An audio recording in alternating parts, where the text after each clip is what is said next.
Voilà, je vous invite à accueillir notre invitée du soir, Cassandre Warneau, qui est donc la coproductrice du film avec Fracasse Productions. Merci Cassandre d'être avec nous ce soir et merci à vous d'être restée. Alors, comme j'imagine, vous êtes Merci. encore un tout petit peu sous le choc de la fin du film, je vais poser les premières questions et puis on verra plus tard si vous avez des questions pour Cassandre. Mais pour commencer, la première chose que j'aimerais vous demander, c'est comment est-ce que vous êtes arrivée au cinéma et pourquoi et comment la production? Qu'est-ce qui vous a amené à faire ce métier? Alors, moi, j'ai fait des études à l'université de Liège en communication, sans vraiment savoir ce qu'était le cinéma, hein, puisque, enfin, moi, je viens d'un milieu artistique. Mes parents sont dessinateurs de BD, mais le cinéma, ça, voilà, je savais pas trop ce que c'était. Donc, c'est un cursus à l'université de Liège où, voilà, j'ai pris de plus en plus d'options en cinéma. C'est ça qui m'intéressait. Un jour, j'ai vu une petite annonce dans un couloir pour un stage en production. Et donc, c'était chez Fracasse Productions qui venait d'être créé. C'était en 2000, il y a longtemps. Ça fait 18 ans que je suis là maintenant. Et donc, j'ai fait mon premier stage en production. J'ai découvert ce qu'était la production sur le terrain, sur un court-métrage. Et puis, j'ai aimé ça. Et Jean-Yves Romain, donc le fondateur de Fracasse Productions, m'a proposé de rester après mes études. Et je ne suis plus partie. Donc il y avait quand même un attrait pour le cinéma lui-même et puis une opportunité au niveau de la production, quoi. Oui, sans doute, en tout cas, raconter des histoires. Voilà. Et puis j'ai appris vraiment sur le terrain ce qu'était produire un film, le fabriquer et tous les enjeux qu'il y avait derrière le résultat final que vous voyez sur les écrans. Quand vous êtes arrivé en stage chez Fracasse, comment est-ce qu'on vous a présenté le métier de la production et comment est-ce qu'aujourd'hui, vous le décririez? Moi, j'ai eu une grande chance, c'est que j'ai commencé dans une structure qui démarrait et donc qui commençait avec des courts-métrages, donc des formats courts. Euh, Oui, donc j'ai appris sur le terrain ce que c'était travailler sur un scénario, la relation aux auteurs, ce que c'était de chercher un financement pour un film, les différents guichets auxquels on pouvait s'adresser. Et j'ai eu la chance d'apprendre ça d'abord sur le court métrage, ensuite un peu de documentaire, et progressivement de faire mes armes petit à petit sur des projets de plus en plus ambitieux. Et de passer du court au long avec des auteurs avec qui j'avais déjà tissé une relation de confiance sur du court métrage. Pardon, je me suis un peu égarée du coup, je refais le parcours. Non, c'était le parcours, effectivement. Mais comment est-ce que, donc vous avez parlé de chercher financement, être là dès le scénario, accompagner les auteurs, etc. Comment est-ce que vous décririez ce métier d'un point de vue peut-être technique, mais aussi peut-être plus émotionnel, ou en tout cas... Mais je pense qu'il y a deux choses, effectivement. La première, elle est émotionnelle, forcément. C'est quand vous êtes producteur, vous recevez des scénarios, vous rencontrez des auteurs qui ont des projets, des histoires à raconter. Et c'est d'abord ça, c'est d'abord la rencontre avec un projet, une vision de cinéaste, une singularité dans la démarche. Enfin, voilà, il peut y avoir plein de choses qui vous amènent à porter votre attention plus sur un projet que sur un autre.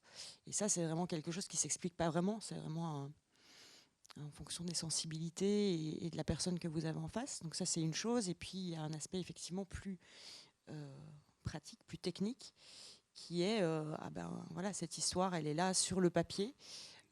Elle demande à être accompagnée et à être financée. Et donc, à partir de là, oui, s'engage le processus plus technique de réfléchir à comment on va financer ce projet. Et chaque projet est différent, donc chaque fois la réflexion redémarre de zéro pratiquement. Au fil des saisons des masterclass, on a vu pas mal de métiers et on a pu constater que la production est vraiment, avec l'auteur ou l'autrice, le seul métier qui est là du début à la fin de la production du film. Vous avez produit beaucoup de longs métrages ou courts métrages belges, mais là ici, on parle ce soir de coproduction internationale. Comment ça se passe pour une coproduction? J'imagine que vous n'êtes pas forcément à l'initiative du projet, ou en tout cas, comment ça se passe en termes de calendrier sur ce type de projet que vous portez aussi? Alors chez Fraca Productions, je pense que c'est peut-être, on est plusieurs à travailler de la sorte en Belgique, mais on travaille essentiellement d'ailleurs et principalement sur ce qu'on appelle des coproductions officielles. Donc on ne conçoit pas la coproduction comme uniquement un partenariat financier, une opération financière. Donc nous, on va s'engager sur des projets où il y a véritablement de la place pour notre intervention justement un peu plus artistique, où on peut proposer des talents belges, que ce soit des techniciens, des comédiens, ou en tout cas vraiment où il y a un échange de talents entre les 2 pays ou les 3 pays, voire plus. Et donc sur un film comme Animal, par exemple, je prends l'exemple du film de ce soir, moi je connaissais Julie Billy, la productrice française, pour avoir travaillé avec elle sur d'autres projets, et donc elle m'a envoyé le scénario assez tôt dans le processus d'écriture, ce qui n'est pas nécessairement le cas. Mais ici, elle avait vraiment des grosses interrogations encore sur la narration, sur la fin du film, et elle souhaitait les partager avec moi. Et c'est vrai que le coup de cœur a eu lieu là, dès la lecture du scénario, où j'ai vraiment vu un projet dans lequel j'avais envie de m'investir. Ensuite, il y a eu la rencontre avec Emma, la réalisatrice, qui avait déjà fait un premier film que je n'avais pas vu. Donc je l'ai vu dans le cadre de cette coproduction-là, et que j'ai trouvé voilà, très osé. Enfin, voilà, il y avait vraiment dans cette démarche particulière à Emma, de vouloir explorer des genres différents et de les interroger de l'intérieur. Donc voilà, je me suis complètement de nouveau un peu perdue, mais je suis arrivée très tôt du coup dans ce processus, ce qui est très agréable, parce que du coup on a vraiment pu tisser plus que de la coproduction, c'était vraiment une collaboration autour du texte d'abord, et puis la réflexion sur la fabrication de ce film, comment est-ce qu'on allait ensemble réussir à le financer d'une part, mais aussi à le fabriquer, puisque c'est un film qui a quand même beaucoup d'enjeux. Et ça, on pouvait le voir dès la lecture, hein, rien que sur le principe de métamorphose, comment on allait faire ça, comment on allait rendre ça crédible. Et donc voilà, on s'est enclenché vraiment une réflexion ensemble sur réunir la meilleure équipe possible sur les 2 pays. Et je pense que ce qui a vraiment scellé la collaboration dans un premier temps, c'est la rencontre entre Emma et un chef opérateur belge, donc Ruben Inpens, qui signe l'image du film, où tout de suite il y a eu une espèce de coup de foudre artistique, ils se sont vraiment rencontrés. Et moi je dis toujours, quand on réussit bien son boulot de coproducteur, en tout cas c'est quand il se passe ce genre de synergie-là. Et ensuite il y a eu tous les autres chefs de poste, etc. Et justement, comment se font ces arbitrages-là des postes qui vont... Enfin, est-ce que vous, en tant que coproductrice, vous dites bah, tiens, moi je pense que tel technicien que je connais pourrait rencontrer l'univers de la réalisatrice. Enfin, comment se font justement ces couples qui se forment entre l'autrice et puis des techniciens, techniciennes qui viennent porter leur vision?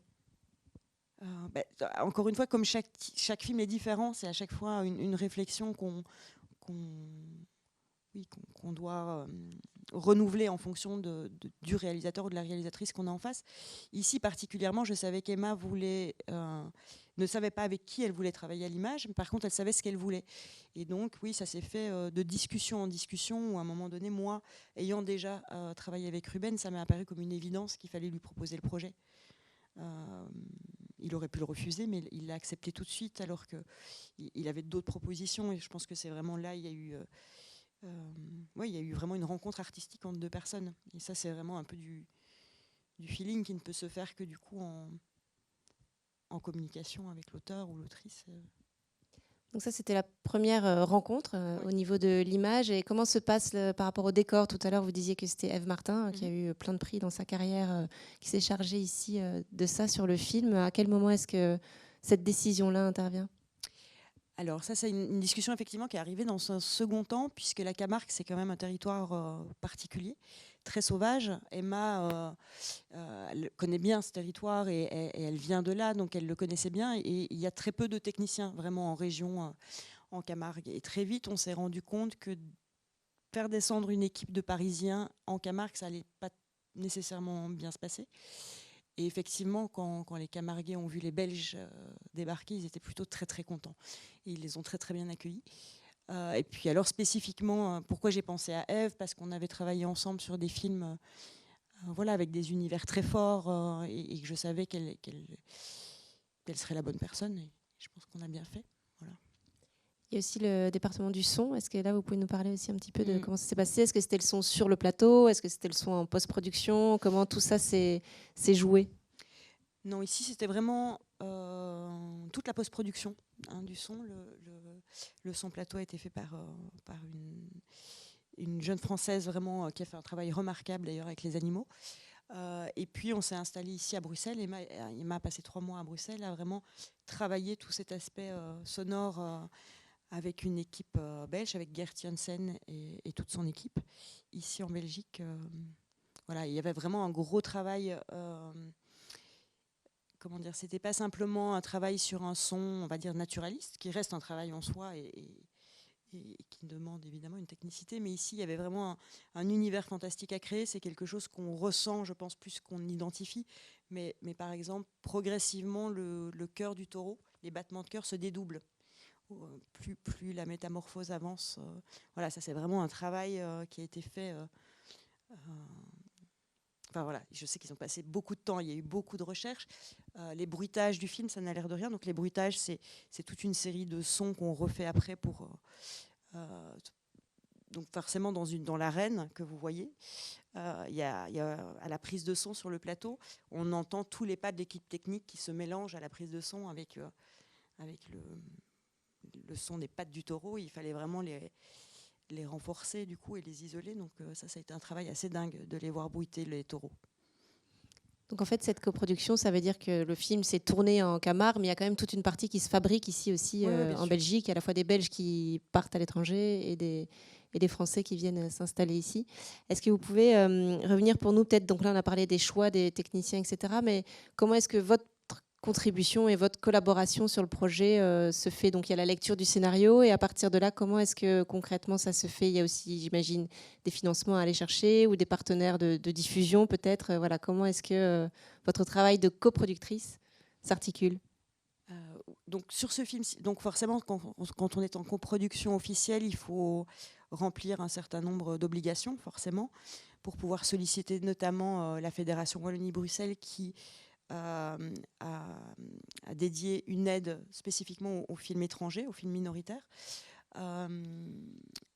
Donc voilà, pour un film comme celui-là, typiquement, c'est le premier guichet auquel je pense, évidemment, c'est le sélectif en Belgique.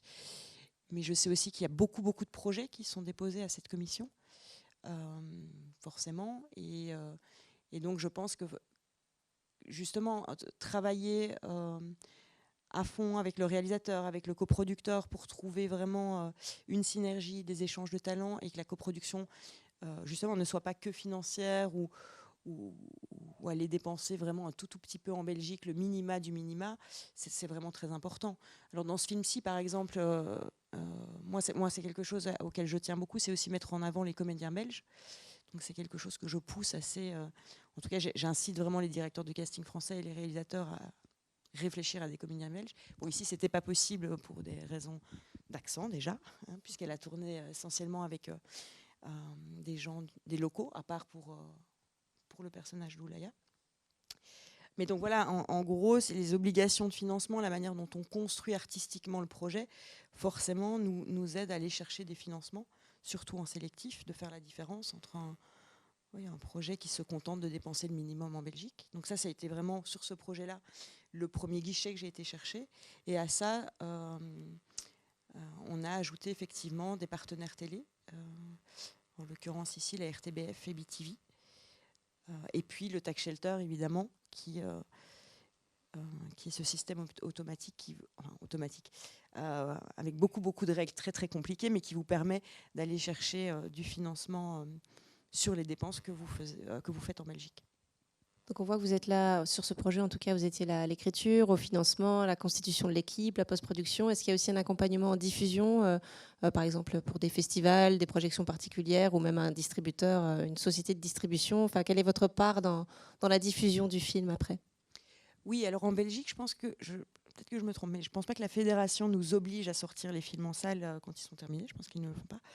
Mais par contre, pour moi, c'est impensable effectivement qu'un film sur lequel j'ai mis de l'énergie, enfin moi et toute une équipe évidemment, mon équipe mais aussi les techniciens, ne soit pas mis en valeur justement dans les salles belges. Donc parfois on a un distributeur belge qui s'engage en amont comme partenaire vraiment dès le scénario. C'est pas toujours le cas, surtout sur des films plus d'auteurs où voilà, où il y a moins de casting, où il faut peut-être les rassurer avec un produit fini. Dans ce cas-là, on attend que le film soit fini et on montre à plusieurs distributeurs pour essayer de trouver la meilleure personne qui soit pour diffuser le film sur le territoire belge. Ici, en l'occurrence, c'est OBrother qui sort le film. Et forcément, nous, on l'accompagne. Enfin, moi, ça me tient énormément à cœur, évidemment, que le film soit vu et le plus vu possible dans les meilleures salles possibles. En l'occurrence, au Palace, à partir d'aujourd'hui. Quel a été le plus gros challenge pour vous en tant que coproductrice sur ce film? Qu'est-ce qui était le plus complexe à penser ou à mettre en place? Ou quels étaient les endroits où ça a chopé un petit peu? En fait, c'est bizarre parce que sur ce projet-ci, même s'il y avait plein de challenges en fabrication pure, évidemment, rien que le fait d'envisager un tournage avec des taureaux sur des territoires qui sont quand même très sauvages, et donc où le taureau est roi, clairement. L'équipe d'éco travaillait au rythme un peu des manades, au rythme des taureaux, donc ils ne pouvaient pas faire leur construction. La cabane dans laquelle Nejma habite, par exemple, a été complètement construite. Mais construite sur un territoire de taureaux. Donc il fallait qu'ils s'adaptent, etc. Donc il y avait plein d'enjeux de fabrication. Moi, le plus grand défi que je voyais, moi, à mon niveau, c'était la mise en scène des comédiens non professionnels. Tout en ayant une confiance énorme en Emma, parce que j'avais vu son premier film et que je connaissais son talent de directrice d'acteur. Ça restait quand même un gros challenge, à la fois de les mettre en scène, puis de les trouver. Ça a été un très très long casting. Je pense que le casting, il a pris 6 mois pour trouver ces jeunes gens, trouver les bons et puis les faire accepter, eux et leur famille, qui jouent les personnages du film. C'était pas simple. Et finalement, ça s'est très très bien passé. En fait, il y avait plein de défis de fabrication qui se sont résolus parce que je pense qu'on avait mis la bonne équipe en place, justement, pour encadrer tout ça, dans le respect des locaux et dans le respect des animaux aussi. Et finalement, moi, j'ai eu assez de chance sur ce film-ci, c'est que mes intuitions et en tout cas mon amour pour le projet a été très vite partagé par les commissions qui nous ont suivis très vite et les partenaires télé. Donc finalement, le film a été assez simple, même si ça a été une bataille globale ensemble. C'est vrai qu'on a fait des coproductions beaucoup plus compliquées, pour d'autres raisons, quoi. Là, c'est un film qui est très profondément ancré dans son territoire, qui est un territoire relativement éloigné de celui de la Belgique. Est-ce que ça, justement, c'est quelque chose qui est complexe ou subtil à faire passer quand on cherche des partenaires ici en Belgique voilà, est-ce que c'est facile à faire comprendre que la part artistique belge peut être importante sur un film qui se passe dans un univers qui a l'air très éloigné sans forcément l'être? Alors oui, je pense que c'est évidemment un aspect qu'on a défendu au dossier, mais je pense que très très vite, dès la lecture du scénario, on pouvait imaginer que l'image allait prendre une place essentielle dans le film, dans sa réussite, dans la retranscription des émotions, dans tout ce déploiement de l'univers fantastique. Et donc quand on a annoncé évidemment aux partenaires que l'image serait signée par un chef opérateur belge, voilà, tout de suite, oui, c'est pas un comédien belge connu à l'écran. La Belgique existe du coup d'une autre façon, mais d'une belle façon, et c'est pareil pour le son. Je pense que les lecteurs ont très très vite compris qu'il y avait une dimension qui allait mettre les talents belges en valeur, que ce soit l'image ou le son. Dans le cas de Ruben Impens, qui a fait donc l'image des films de Julia Ducournau et je pense aussi des films de Félix van Groeningen, je me trompe complètement. Donc, le fait que vous ayez des techniciens comme ça qui ont déjà travaillé sur des coproductions internationales d'envergure, enfin, est-ce que vous avez l'impression de créer des carrières pour des techniciens belges qui, pas les créer, mais en tout cas les nourrir ou les entretenir, ou le fait qu'il ait travaillé avec Julia Ducournau, j'imagine que c'est quelque chose d'intéressant pour une réalisatrice française. Elle se dit, ah oui, on va pouvoir se rencontrer peut-être Moi, je sais qu'en tout cas, quand je repense à Grave, qui a été vraiment le premier film de Julia Ducournau, qui a été un peu notre première coproduction qui nous a à la fois permis de mettre un pied dans le genre et puis aussi je pense de passer à une étape clé dans la carrière de la société. Ce dont je suis le plus fière, je pense, sur Grave, c'est d'avoir fait se rencontrer Ruben et Julia. Et de me dire que Julia a trouvé en Ruben son chef opérateur, qu'elle l'a repris sur Titane, et elle l'aurait repris qu'il y ait eu une coproduction belge ou pas, ça j'en suis certaine. que du coup ce soit Ruben qui signe cette Palme d'Or, et que là sur le 3e qu'elle vient de finir de tourner, c'est à nouveau Ruben. Ça pour moi c'est vraiment super de se dire qu'on a réussi sur au départ ce qui n'est qu'une intuition, de créer une espèce de famille de cinéma comme ça qui dure même après nous, quoi. C'est super. Est-ce qu'il y a des questions dans la salle, des réactions, des gens qui ont envie d'intervenir? C'est toujours... Ah, voilà, une main levée ici. Le micro arrive, on enregistre parce qu'on diffuse après. Bonsoir. C'était juste une question parce que je sais que tu produis des films en Belgique. Et quelle différence tu ferais essentiellement en tant que productrice, de coproductrice et de productrice? Est-ce que c'est juste un rapport plus confortable peut-être parce que les égos sont différents, enfin le relationnel entre la productrice et le ou la réalisatrice? Enfin, parce que là, tu entres dans un ballet qui est déjà à deux, qui fonctionne déjà entre une productrice française et sa réalisatrice. Donc, comment tu qualifierais cette relation-là?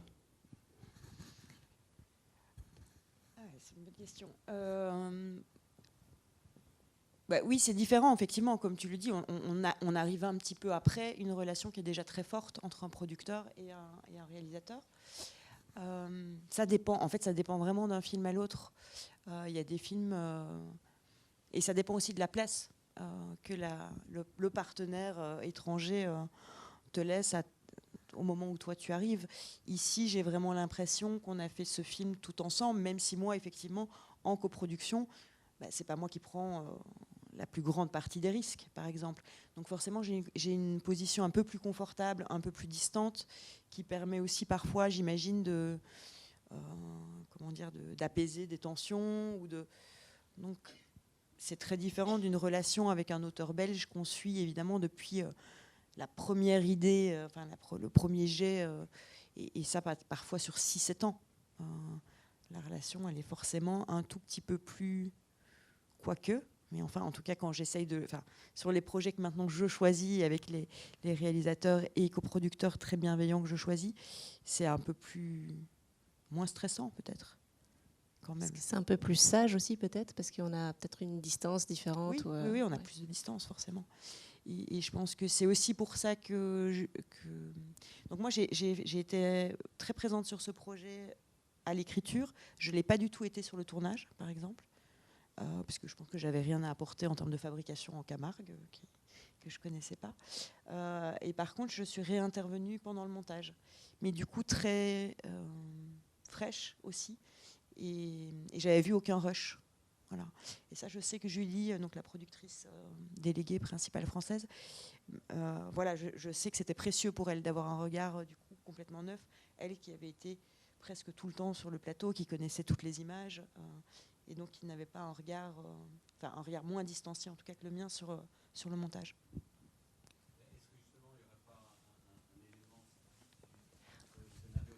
On va juste donner le micro parce que comme ça on peut... Je crois que ça va, on m'entend, non? Ouais. Donc si tu es intervenu sur le scénario, à quel niveau par exemple? Parce que on voit le film qui est relativement assez tenu dans un genre... entre le film de loup-garou et le Rape and Revenge. Enfin, je veux dire, est-ce qu'il y a des choses qui ont vraiment bougé après ta lecture? Je pense que, honnêtement, je pense que j'ai dû lire des 4-5 fins très très différentes de celle-là. Je pense que la fin, elle s'est vraiment cherchée très très longtemps, et elle a continué à se chercher au montage d'ailleurs. Oui, je pense... c'est difficile de se souvenir là maintenant, mais je pense que oui, la plus grosse interrogation, c'était vraiment sur les 5 dernières minutes du film. Comment on allait clôturer cette histoire le mieux possible, et je pense que se contenter de ce cri, c'est arrivé assez tard. En tout cas, c'était sans doute la volonté d'Emma, mais pour qu'elle arrive à l'assumer et à pleinement se dire c'est ça, c'est comme ça que je vais tenir ma fin, ça a pris un certain temps. Et des regards différents, j'imagine. Oui, aussi, oui, bien sûr. Oui. Est-ce qu'il y a une autre intervention ou une autre question? Pas tout de suite. Moi, je voudrais revenir sur la relation avec la coproductrice, parce que quand vous faites des projets belges majoritaires, vous êtes la première personne effectivement qui arrive vers l'auteur ou l'autrice, comme on vient de le dire. En coproduction, est-ce que la relation avec la productrice ou le producteur sont là au début, en fait, parfois? C'est ça qui initie le projet, c'est cette relation de coproduction qui vient peut-être avant la rencontre avec l'auteur ou l'autrice. Oui, Est-ce qu'il y a aussi des réciprocités ou des producteurs-productrices que vous suivez parce qu'ils sont, eux, pas les yeux fermés, mais en tout cas avec une confiance avant même d'avoir rencontré les projets? Oui, c'est sûr que plus le temps passe, effectivement, plus on tisse des relations. Et le premier partenaire en coproduction internationale, c'est le producteur. C'est assez rare que ce soit le réalisateur, quoique, c'est arrivé quelquefois. Mais oui, c'est le producteur. Et puis effectivement, quand on rencontre quelqu'un, je pense qu'il y a autant de manières de travailler en production qu'il y a de producteurs. Et quand on a la chance de rencontrer quelqu'un avec qui ça se passe très très bien, avec qui on partage une même vision de cinéma, de fabrication, forcément on a envie de suivre ces personnes-là. Et donc forcément... je sais que moi j'ai fait plusieurs films avec Kazakh Productions depuis Titane par exemple, et Julie ici effectivement j'avais déjà travaillé avec elle, donc il y avait déjà ce lien entre nous. Et j'imagine que c'est des relations qui se jouent dans les deux sens, c'est-à-dire que c'est aussi des producteurs-productrices qui vont vous soutenir vous en coproduction sur des projets que vous portez ou... Oui, en tout cas qui essayent. Trouver de l'argent français sur des films belges, c'est un petit peu plus compliqué que l'inverse sans doute. Mais oui, bien sûr, forcément, sur les différents auteurs belges que je suis moi, je vais plus vite me dire, ah tiens, tel projet, à mon avis, ça pourrait plaire à un tel ou un tel, parce que je le connais mieux. Voilà. Ouais. Comment est-ce que vous êtes coproductrice sur ce film, vous êtes aussi productrice de projets que vous menez vous. Comment est-ce que l'équilibre se fait au sein de votre activité à vous et puis plus globalement de chez Fracasse Productions? Comment est-ce que vous réfléchissez ça, la part de coproduction, la part de production? Alors, le problème, c'est que comme ça, on travaille beaucoup au coup de cœur. On est 2 producteurs chez Fracasse, donc c'est vrai qu'on a, sur certaines années, on s'est sans doute engagé sur un peu trop de coproduction, mais voilà, on regrette jamais. Mais c'est vrai que, en tout cas, la manière dont nous on coproduit les films fait qu'on s'investit beaucoup. Alors il y a des films qui ont moins besoin, mais quand même on s'investit beaucoup. Et là, par exemple, cette année, on a décidé de se consacrer un petit peu plus à nos auteurs belges et de lever un peu le pied sur les coproductions.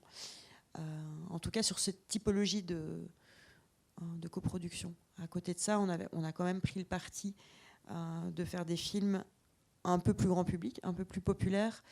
Les blagues de Toto, par exemple, qui rentrent pas du tout dans notre line-up a priori, et en même temps qui restent des coproductions officielles, donc on remplit les obligations de coproduction belge.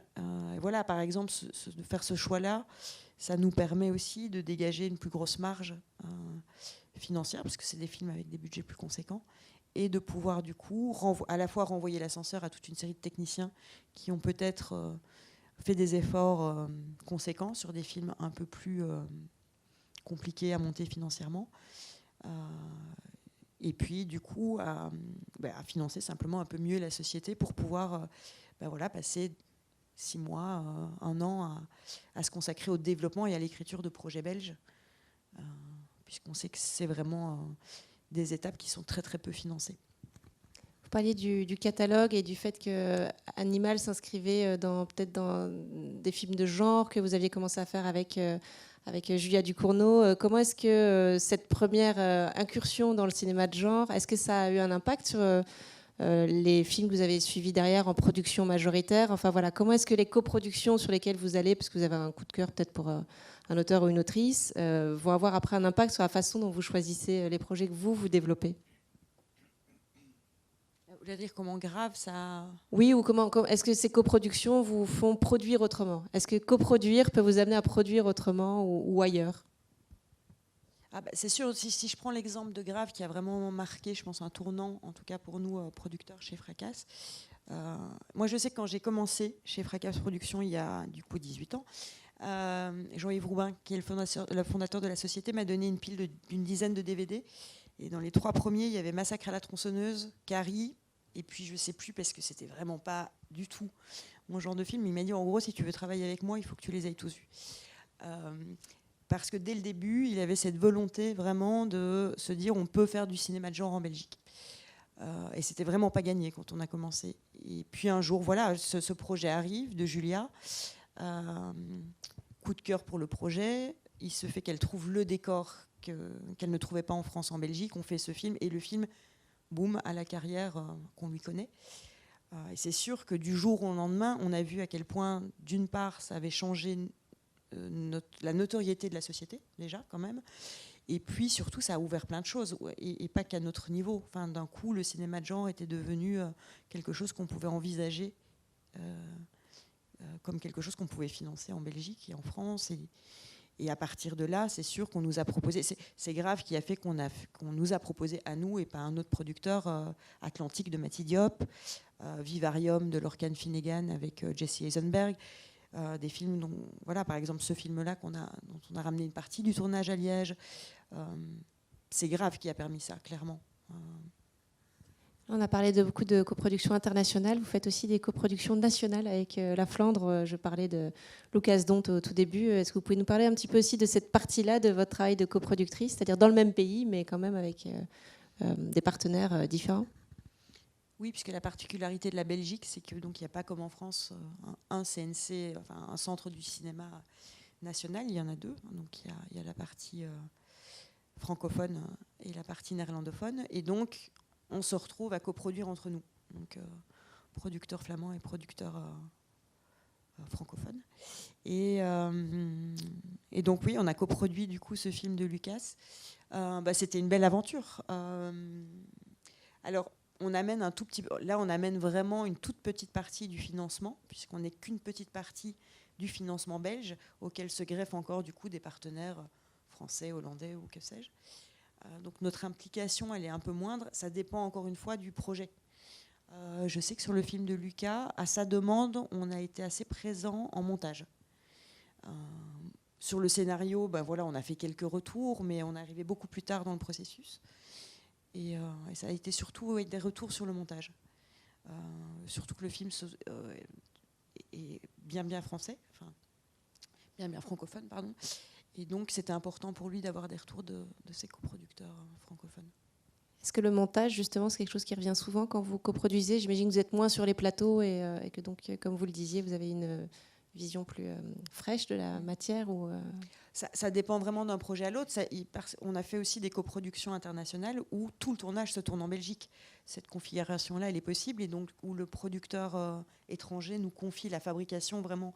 Et dans ce cas-là, c'est nous qui sommes vraiment à la face sur le tournage et très présents.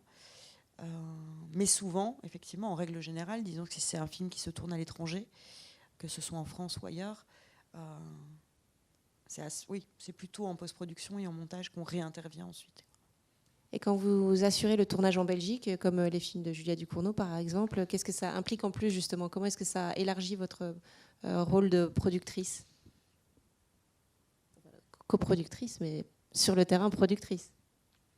Ça dépend vraiment de la relation, je pense, avec le réalisateur et avec le producteur. Je pense qu'en fait, j'ai vécu un peu tous les cas de figure des réalisateurs comme Patrick Chia, qui est le réalisateur de La Bête dans la jungle.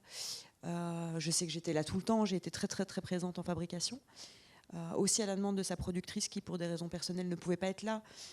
Donc voilà, en fait c'est des aventures humaines et des collaborations en fait, et à chaque film on trouve la place qu'on doit avoir, je pense.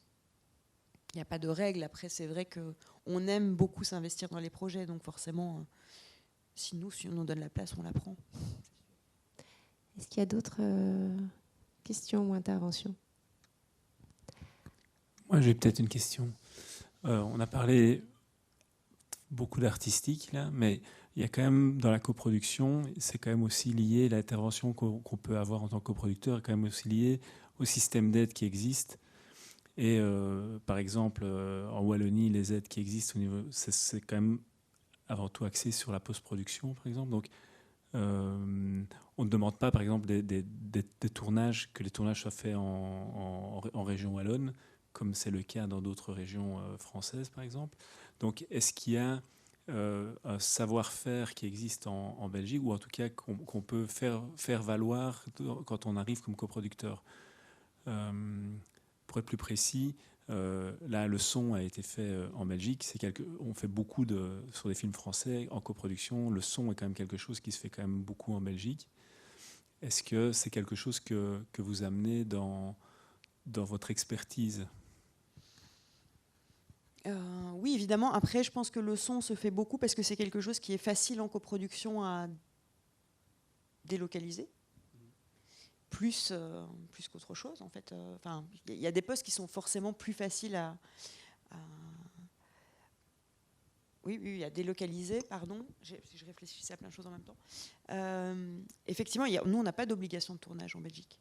On a une obligation de dépenses d'un certain nombre de chefs de poste, mais pas de localisation de tournage, mais ce qui nous permet aussi, du coup, de coproduire un film comme celui-ci qui se tourne entièrement en Camargue. Où je sais que la coproduction la plus complexe sur laquelle j'ai travaillé, c'était Onoda d'Arthur Harari, qui était quand même un projet un peu fou, porté par un producteur français un peu fou, mais que j'aime beaucoup, puisque c'était un film initié par la France sur une histoire japonaise avec des comédiens japonais, mais qu'on a tourné au Cambodge, et coproduit par la Belgique, l'Allemagne et l'Italie.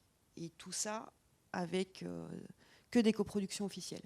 Il n'y avait pas de coproduction financière. Donc là, vous rentrez dans des obligations dans tous les sens qu'il faut faire cohabiter pour arriver à ce que tout ça fasse un ensemble harmonieux. Ce qui est a priori pas... Enfin voilà, quand on vous dit, ah bah tiens, qu'est-ce que tu peux amener sur une coproduction en japonais qui va se tourner au Cambodge, du coup j'ai proposé le son, j'avoue. C'était un peu plus facile, quoique non, c'est pas vrai, parce qu'on a signé les costumes aussi. C'est une chef costumière belge sur ce film-là qui avait reconstitué tous les costumes de soldats japonais depuis la Belgique. Quelles sont les plus grandes difficultés en coproduction, et est-ce que vous voyez les choses changer depuis que vous avez commencé, par exemple depuis 10 ans, ou quand vous avez commencé sur Grave, enfin pas commencé, mais je veux dire quand les choses ont un petit peu changé à ce moment-là, quels sont les grands changements qui sont intervenus? Est-ce qu'il y en a? Oh là là, il y en a plein, sans doute. La nature des projets qu'on nous propose, c'est vrai que déjà il y a beaucoup plus de films de genre qui nous sont proposés, beaucoup plus de films de femmes aussi. Qu'est-ce que je peux dire? Après, forcément, les films coûtent plus cher qu'il y a 10 ans, les financements ne sont pas spécialement plus au rendez-vous, ou en tout cas, les guichets ne donnent pas plus d'argent, donc les choses sont plus compliquées qu'avant, sans doute. Et après, je pense du coup, ce que ça crée, c'est vraiment une prise de conscience, notamment au niveau français, où je pense que c'est quand même un pays qui pendant longtemps, il y a eu beaucoup de producteurs français qui venaient juste chercher un peu la Belgique en complément de leur financement. Maintenant, comme les budgets augmentent et que les financements chutent, ils viennent vraiment chercher la Belgique pour exister, pas simplement pour un petit complément, quoi. Je me suis un peu perdue dans ce que je voulais dire, mais en tout cas, oui, je pense qu'il y a une plus grande conscience que la coproduction, ne se limite pas de la délocalisation de dépenses, et que la stratégie de groupe, plus que jamais sur du cinéma d'auteur, elle est fondamentale pour pouvoir porter les projets et les faire exister. Est-ce qu'il y a une dernière question dans la salle? Sinon, moi, j'en ai une. Donc, Cassandre, vous avez expliqué quand vous avez commencé, Jean-Yves Robin, qui venait de créer Fracas, vous avez donné une pile de DVD. C'était son conseil, j'imagine. Regarde ces films pour pouvoir travailler. Vous, est-ce que vous donnez des conseils quand vous avez des stagiaires ou des jeunes gens qui arrivent, ou est-ce que vous vous souvenez de quelque chose qu'on vous a dit qui vous a porté, aidé? Qu'est-ce que vous diriez à des jeunes gens qui aujourd'hui ont envie de se lancer dans la production? Voilà, c'est dur comme question. Déjà de voir plein de films, ça c'est sûr, d'en voir plein. Et puis, non, que c'est un métier super. C'est un métier super. Après, des conseils, on en a plein. Et je pense que, justement, c'est d'être à l'écoute des conseils. J'ai l'impression quand même que dans les changements dont on parlait juste avant, il y a quelque chose vraiment qui change. C'est, c'est je perds mes mots. C'est l'entraide qu'il y a dans le secteur. Je pense à ça parce que je vois qu'il y a Gwen dans la salle, mais je sais que moi, c'est quelque chose que j'ai trouvé qui avait changé énormément depuis le Covid, par exemple. Pour un bien. Pour un bien. Je veux dire, il y a plus d'entraide qu'avant. Oui, pardon, oui, bien sûr. Oui, Enfin, je vérifie. Non, on sait mais jamais. entre producteurs aussi. C'est-à-dire qu'il n'y a pas, j'ai l'impression, de mon point de vue, il y a moins qu'avant des producteurs qui se regardent entre eux pour savoir, ah, toi, t'es à Cannes. Là, on est plutôt dans je sais pas, dans une espèce de solidarité entre nous et d'échange permanent de conseils. Parce que, encore une fois, chaque film est différent. Donc forcément, on rencontre tous à des moments des problèmes un peu inédits qu'il faut résoudre. Les choses changent énormément et de nouveau pour un mieux, mais sur la parité, sur plein de notions. Et donc on balbutie encore sur... Il y a tellement de chantiers pour l'instant qui sont super et qui sont là devant nous que je pense qu'il faut les prendre à bras-le-corps tous ensemble et donc dans l'échange et dans l'entraide. Et donc rester attentif aussi à ce que font les autres et se parler pour voir s'il n'y a pas des problèmes qui ont déjà été déminés quelque part, quoi. Merci beaucoup, Cassandre, d'avoir partagé avec nous votre expérience. Alors, le film Animal est sorti hier en Belgique et notamment ici au Palace. Donc, parlez-en autour de vous. C'est vraiment important pour la vie du film. Vous êtes les meilleurs ambassadeurs et ambassadrices pour qu'il ait une belle carrière. Merci beaucoup, Cassandre. Et la prochaine masterclass, c'est le 23 janvier autour du film Mal d'Aurore, également produit par Fracasse Productions. Et on fera ça avec Emmanuel Demeleux-Muster, qui est le directeur artistique des films de Fabrice Duwels. Donc ce sera très intéressant. Il a fait un boulot remarquable sur le film. Merci beaucoup, Cassandre, et bonne soirée.